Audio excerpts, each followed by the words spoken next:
impérios e civilizações. História visual do mundo.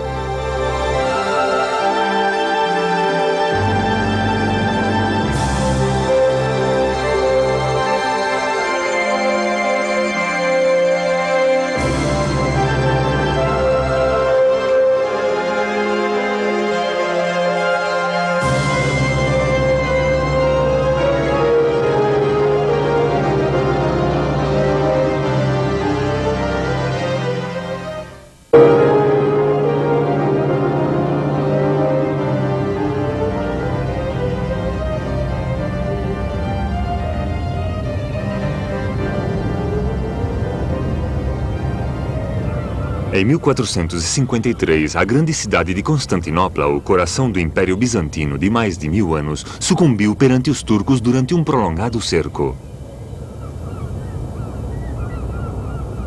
Como símbolo de quanto tinha sucedido, a igreja cristã de Santa Sofia foi convertida numa mesquita muçulmana, que ainda domina a moderna cidade de Istambul.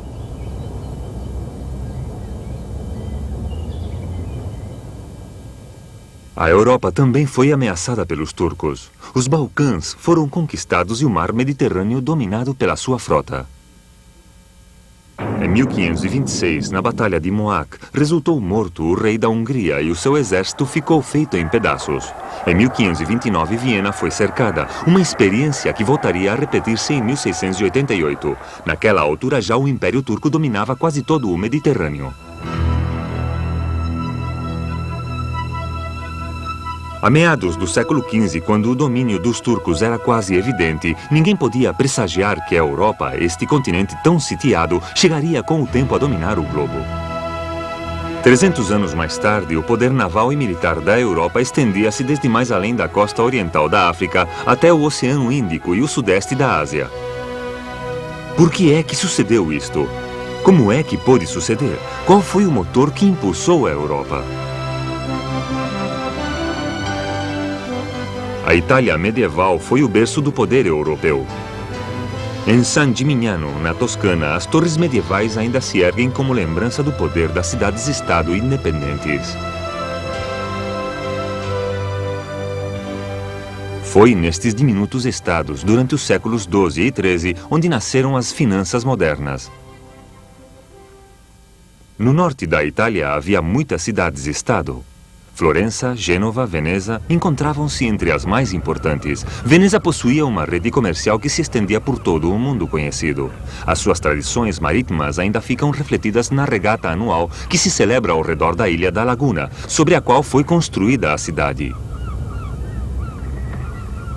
Os sucessos comerciais venezianos tornaram possível que o Rialto, em Veneza, se convertesse num dos primeiros centros bancários internacionais do mundo. Gênova, a sua rival marítima, também se converteu num influente centro de interesses financeiros. Gênova e Veneza financiaram todo o comércio europeu com a Ásia e a Índia.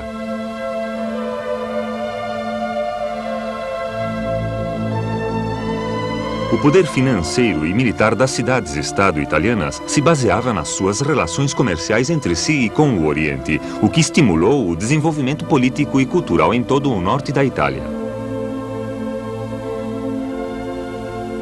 Na Toscana, as cidades-estado, como Florença, desenvolveram poder e inventiva. Foi em Florença onde, nos séculos XIV e XV, se desenvolveram as técnicas da indústria moderna. Era parte do Renascimento italiano, uma extraordinária explosão de criatividade artística e cultural que deu lugar a uma revolução no entendimento humano da natureza e da sociedade. A arquitetura floresceu sob a proteção de nobres, ricos e poderosos.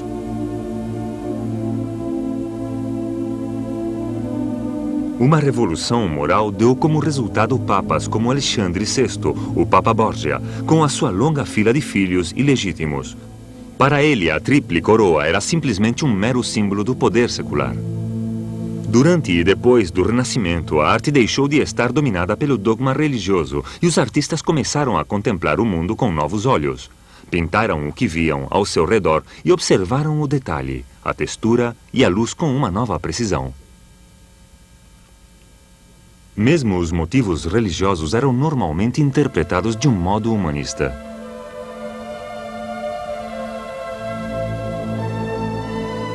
A revolução artística deu início a uma revolução visual.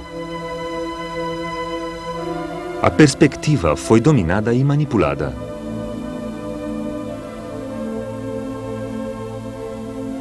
Masaccio e Piero della Francesca organizaram os objetos ao redor de um ponto de fuga.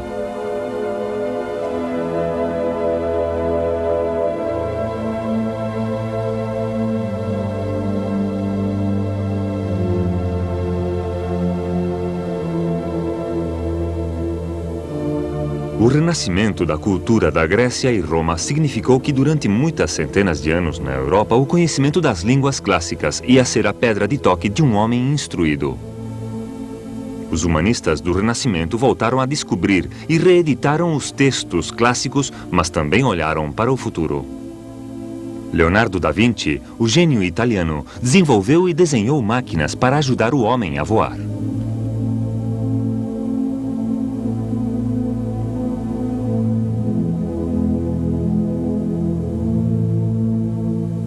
Também projetou muitos objetos mecânicos e de engenharia e experimentou com novos pigmentos e técnicas de pintura.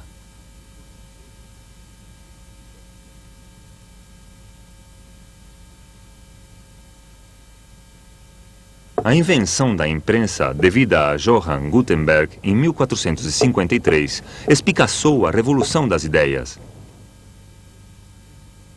As letras, fabricadas em peças separadas e colocadas em caixas ou bandejas, tornaram possível a produção em série de panfletos, polêmicas e livros religiosos. Para imprimir um único livro, podiam utilizar-se até 50 mil tipos individuais.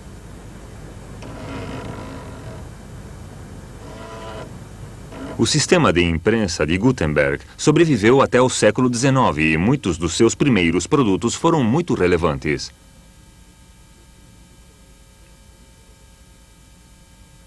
A primeira Bíblia de Gutenberg foi impressa em caracteres góticos, em latim, ilustrada à mão e é um livro de extraordinária beleza.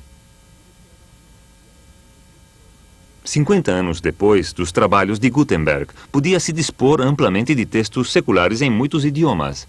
Este livro, em espanhol antigo, se imprimiu em 1515. Este, em hebreu, se imprimiu em Nápoles em 1487. A Bíblia de Colônia, com desenhos à mão, se imprimiu em 1478 em alemão corrente. Os conhecimentos religiosos deixaram de ser prerrogativa de uma elite privilegiada e culta. A decadência do Mediterrâneo. A Grécia e a Itália tinham sido o centro do poder europeu durante mais de 1000 anos, e tinha sido a Itália quem tinha iniciado a transformação da Europa na Baixa Idade Média. Mas depois do Renascimento, o extremo oriental do Mediterrâneo começou a decair e perdeu a sua supremacia perante a Espanha. O rei Dom Carlos V da Espanha tinha herdado imensos territórios na Áustria, nos Países Baixos e na Itália, e era também imperador do Sacro Império Romano. Após a sua abdicação em 1556, a balança do poder na Europa inclinou-se decisivamente para o norte. Os poderosos monarcas nórdicos, como a rainha Isabel I da Inglaterra, começaram a rivalizar com o poder imperial e a armada espanhola foi derrotada em 1588. Antes deste período, o noroeste da Europa tinha sido absolutamente bárbaro. Na Holanda, umas quadrilhas de malfeitores rivais, os Hooks e os Cablejaws, dominavam o que julgavam que era político. No Báltico, de vez em quando, apareciam uns selvagens que travavam entre si batalhas sem sentido. Na Escócia e no norte da Inglaterra, a civilização consistia em quadrilhas de proteção dirigidas por senhores fronteiriços meio selvagens.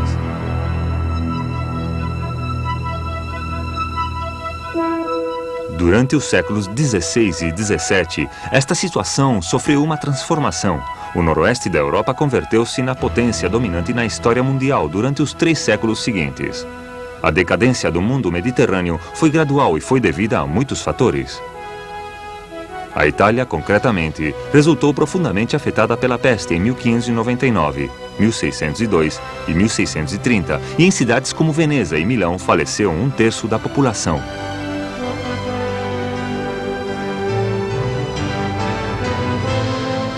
Além disso, a decadência do mundo mediterrâneo foi devida à crise da agricultura e ainda ao aumento explosivo da população.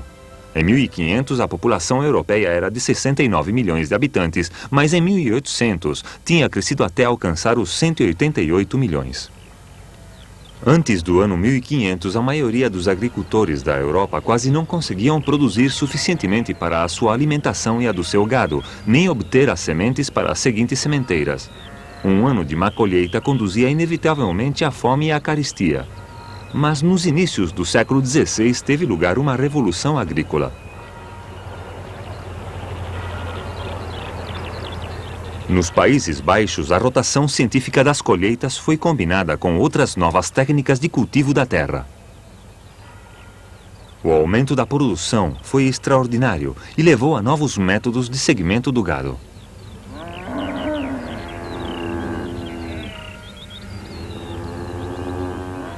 Agora era possível manter grandes rebanhos de gado durante todo o inverno.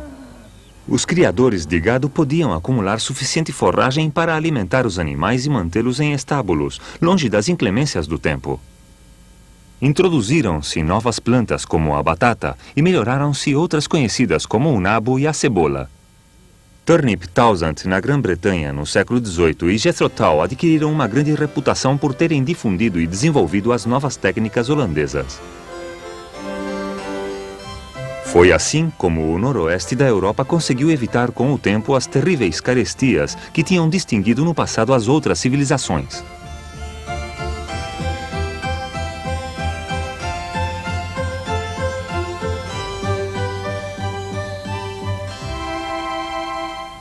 No Mediterrâneo, as carestias davam lugar a altos preços e elevados salários. Os alimentos deviam ser importados e o grão devia ser transportado da Ucrânia e da Polônia Oriental em navios holandeses que cruzavam o estreito, onde os dinamarqueses cobravam direitos de portagem. A frequência deste comércio cresceu incessantemente e em 1600 o grão fluía para a Espanha e a Itália e o dinheiro, em contrapartida, para Amsterdão e para o noroeste. Amsterdão converteu-se no eixo do comércio mundial e foi a pioneira numa ampla gama de tecnologias. Surgiram grandes indústrias especializadas como a do corte e o polimento de diamantes em bruto procedentes da Índia.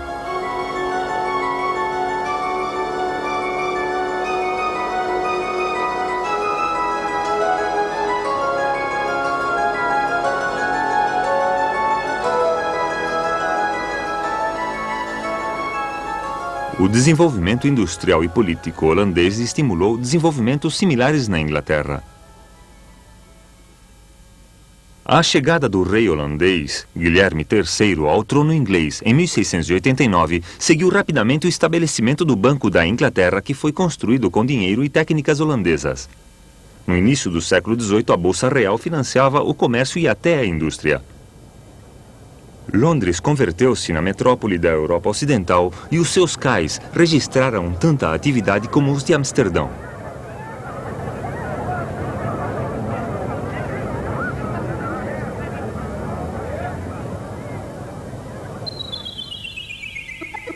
Estados, nações e exércitos regulares. A transformação econômica da Europa correu ao par com as convulsões políticas e militares. Os holandeses enfrentaram os católicos espanhóis em 1581, proclamando algo revolucionário na Europa, isto é, a deposição do seu rei Filipe II. Também revolucionaram a estratégia militar. Um general holandês da década de 1590, Maurício de Nassau, publicou os primeiros manuais de instrução militar da história europeia para ensinar os soldados a utilizarem os seus mosquetes. Uma fila de homens disparava, outra voltava a carregar, e os lanceiros na terceira fila rejeitavam as cargas da cavalaria. Estas tentativas de levar a ordem ao campo de batalha conseguiram ter êxito com o tempo, e as modernas manobras de instrução militar derivam diretamente deste período. A dificuldade para manter os homens em ordem num campo de batalha é muito grande, pois o instinto de muitas pessoas é sair correndo rapidamente. Os espanhóis, os holandeses e os suecos desenvolveram uma instrução adequada mediante a qual os homens podiam treinar-se nas praças, nas técnicas de armas e nas táticas dos campos de batalha. Assim, podiam manobrar simultaneamente milhares de homens. A Guerra dos 30 Anos, entre 1618 e 1648, comoveu a Europa e destruiu a Alemanha. Era a culminação das lutas religiosas do século XVI, ao mesmo tempo que a última cruzada medieval e, tecnicamente, a primeira guerra moderna. Ao longo do século XVI, houve uns desenvolvimentos radicais nas técnicas de cerco. Estas mudanças implicaram praticamente um novo desenho das cidades fortificadas, à vista da nova ameaça que significava a potência das armas de cerco e a precisão destruidora da artilharia.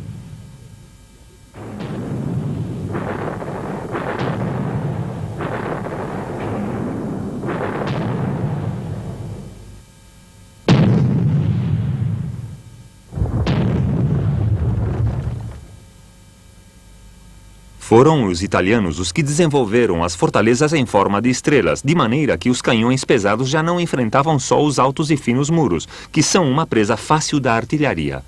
Substituíram-nos por muros baixos e grossos em forma de estrela, para que os defensores pudessem proteger-se simultaneamente do ataque, disparar lateralmente e dominar a visão de tiro. A resposta foi escavar galerias por baixo das muralhas e colocar minas onde se pudesse fazer mais estragos. As fortificações deveriam ser ampliadas com obras exteriores e fossas ao redor das muralhas, para impedir que as galerias dos inimigos chegassem ao centro do forte sitiado. À medida que o tempo passava, as obras exteriores e as fossas proliferaram ao redor das muralhas, dado que os atacantes e os defensores utilizavam continuamente o seu engenho. Um atacante podia capturar umas fortificações tão elaboradas só depois de um cerco muito longo. Eram necessários vários exércitos muito numerosos para invadir primeiro e cercar depois as fortificações do inimigo, salvaguardar as linhas de fornecimento do exército e permanecer alerta no caso de mais alguém atacar. Nesta época começaram a utilizar-se os exércitos permanentes e regulares, e embora os holandeses fossem os primeiros neste sentido, outras potências europeias em breve os seguiram. Os britânicos emularam os holandeses de muitas maneiras. Os holandeses tinham deposto o seu rei espanhol, Filipe II, mas os britânicos chegaram ainda mais longe e executaram o seu rei Carlos I em 1649. Embora pareça curioso, o resultado foi o fortalecimento do poder do Estado. A monarquia inglesa foi restaurada em 1660 e sobreviveu desde essa altura. Em 1700, os britânicos possuíam o segundo exército mais numeroso, a maior frota e os segundos impostos mais elevados da Europa. Muitos dos uniformes e dos procedimentos do exército britânico da atualidade emanam desse período. Concretamente, estas manobras formando colunas e quadrados, movendo-se juntos com a mesma disciplina, como se estivessem sob o fogo inimigo, derivam diretamente da evolução militar que teve lugar durante os séculos XVI e XVII.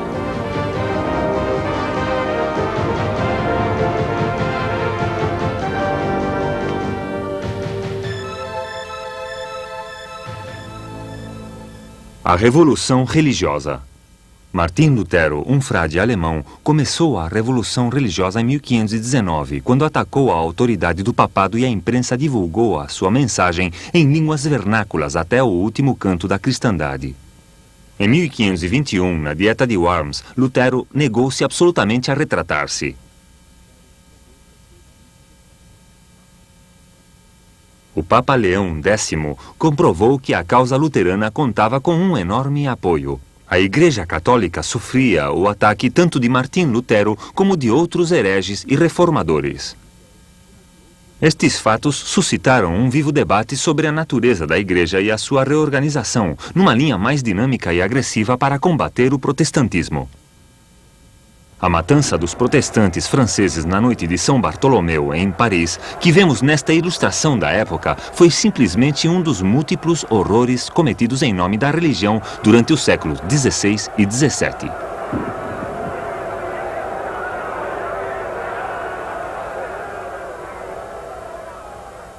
As controvérsias dos cristãos deram lugar à transformação da Europa. A Europa católica ficou dividida por uma maranha de fronteiras religiosas. Em primeiro lugar, desenvolveu-se o luteranismo, depois o calvinismo e o anglicanismo. Em 1560, este era o mapa religioso da Europa, com os protestantes e os católicos disputando entre si a Europa Central. Após a Guerra dos 30 Anos, o poder da Igreja Católica ficou reduzido significativa e permanentemente. As guerras religiosas e o estancamento religioso induziu a muitas pessoas a perguntarem-se, nos fins do século XVI, se Deus existia realmente. E se existia, de que lado é que estava? Com os protestantes ou com os católicos? Ou talvez, o qual era praticamente inconcebível, não existia nenhuma verdade revelada e a realidade só podia encontrar-se no âmbito da percepção humana. Após os séculos XVI e XVII, as guerras de religião extinguiram-se na Europa.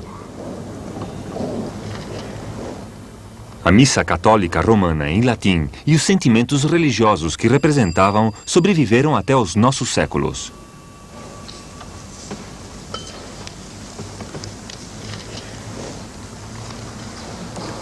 A Igreja Católica, apesar do seu enfraquecimento, sobreviveu à Reforma e às suas consequências. Floresce hoje em dia de uma forma que Lutero ainda poderia reconhecer, apresentando e expondo as ideias sobre a transubstanciação, a natureza de Deus e a autoridade religiosa, que Lutero e os outros tinham desafiado.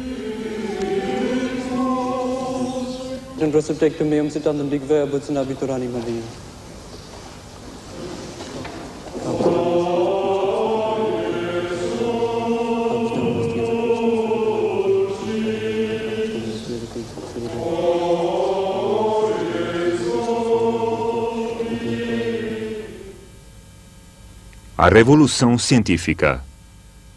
Quando a América manda sondas espaciais para examinar Vênus e fotografar Júpiter, a tarefa realizada pela NASA deriva diretamente dos cálculos e das observações efetuadas pelos astrônomos e pelos científicos dos séculos XVI e XVII. Em 1500, pensava-se que a Terra era plana e não existiam conhecimentos precisos da geografia nem do modo em que os planetas se relacionavam. A concepção ptolomeica do universo mantinha que a Terra era estável no centro, a cujo redor giravam o Sol e os planetas. Entre 1575 e 1595, as observações do astrônomo dinamarquês Tycho Brahe começaram a procurar as provas precisas sobre os aspectos e as órbitas dos planetas.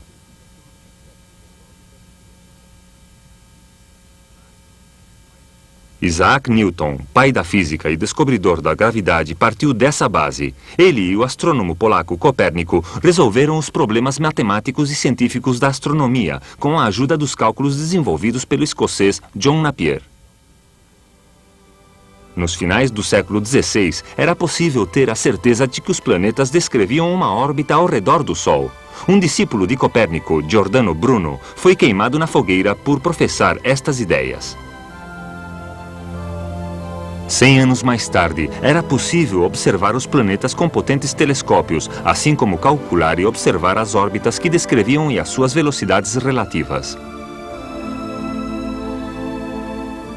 Se existe alguma data significativa em que possamos basear a fundação do mundo moderno, esta é o dia 1 de janeiro de 1600. Nesse dia, Johannes Kepler chegou ao laboratório astronômico de Praga. Kepler tinha sido chamado para ajudar com cálculos mágicos, com fins astrológicos, mas após anos de estudo, calculou e confirmou as trajetórias elípticas que hoje em dia se sabem que descrevem os planetas.